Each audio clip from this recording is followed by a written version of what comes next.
নমস্কাৰ ছাত্ৰ ছাত্ৰীসকল সকলোকে স্বাগতম জনাইছো আৰু এটা নতুন ভিডিঅ' লৈ যিসকল ছাত্ৰ ছাত্ৰীয়ে নেকি 2024-25 বৰ্ষত মেট্ৰিক পৰীক্ষা দিব সেই সকল ছাত্ৰ ছাত্ৰীসকলৰ বাবে আজিৰ ভিডিঅ'টো বহুত গুৰুত্বপূৰ্ণ তো ছাত্ৰ ছাত্ৰীসকল ভিডিঅ'টো আৰম্ভ কৰাৰ আগতে তোমালোকে কমেন্টত জনাই দিয়া যে কোন সকলে 2024-25 বৰ্ষত মেট্ৰিক পৰীক্ষা দিবা আৰু যদি চেনেলটোত প্ৰথমবাৰ আহিছা তেন্তে চেনেলটো সাবস্ক্ৰাইব কৰি দিয়া আৰু ভিডিঅ'টোত এটা লাইক কৰি দিয়া এইবাৰৰ মেট্ৰিক পৰীক্ষাত প্ৰত্যেক ৰুমে ৰুমে উপলব্ধ থাকিব নেকি সিসিটিভি কেমেৰা বহুত ছাত্ৰ ছাত্ৰীয়ে মোক খুদি আছে আৰু বহুত ছাত্ৰ ছাত্ৰীৰ মনত এইটো প্ৰশ্ন হসাই এইবাৰ মেট্ৰিক পৰীক্ষাৰ পৰীক্ষা কেন্দ্ৰত থাকিব নেকি সিসিটিভি কেমেৰাৰ কথা শুনি ছাত্ৰ ছাত্ৰীসকলে কিন্তু হুকত ভাগি পৰিছে একচুৱেলি ছাত্ৰ ছাত্ৰীসকলৰ লগত এইবোৰ কি হৈছে এইবাৰ কিন্তু এক্সাম বেলেগতকৈ অলপ বেলেগ ধৰণৰ হ'ব তো ছাত্ৰ ছাত্ৰীসকল তোমালোকে নিশ্চয় জানা যে এইবাৰৰ এক্সাম প্যাটাৰ্নটো সম্পূৰ্ণ বেলেগ ৰূপত হ'ব হসাই এইবাৰ মেট্ৰিক পৰীক্ষাৰ পৰীক্ষা কেন্দ্ৰত সিসিটিভি থাকিব নেকি এই কথা তোমালোকক অলপ পিছত জনাইছো কিন্তু ইয়াৰ আগতে কিছুমান কথা জানি লোৱা তো ছাত্ৰ ছাত্ৰীসকল তোমালোকে নিশ্চয় জানা যে এইবাৰৰ কোৱেশ্চন পেপাৰটো সম্পূৰ্ণ বেলেগ ৰূপত হ'ব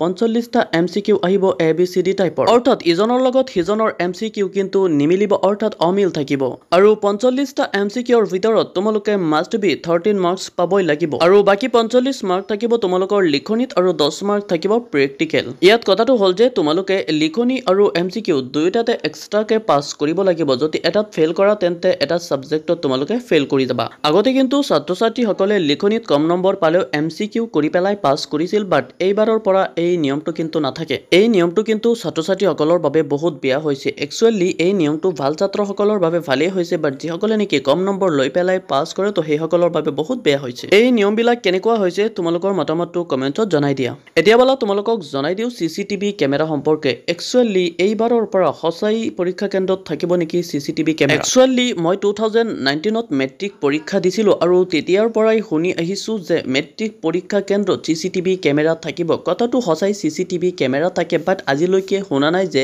পৰীক্ষা কেন্দ্ৰত সিসিটিভি কেমেৰা অন থাকে বুলি তো ছাত্ৰ ছাত্ৰীসকল এইবাৰো তোমালোকৰ এক্সাম হলত কিন্তু সিসিটিভি কেমেৰা থাকিব বাট মই ভালকে জানো যে সিসিটিভি কেমেৰা থাকে সেইবোৰ কিন্তু অন নকৰে তো ছাত্ৰ ছাত্ৰীসকল তোমালোকে একোৱে ভয় কৰিব নালাগে তো এতিয়াও কিন্তু বহুত সময় আছে তোমালোকে অলপ অলপ কৰি প্ৰিপাৰেচন কৰা এণ্ড ভালকে এক্সাম দিয়া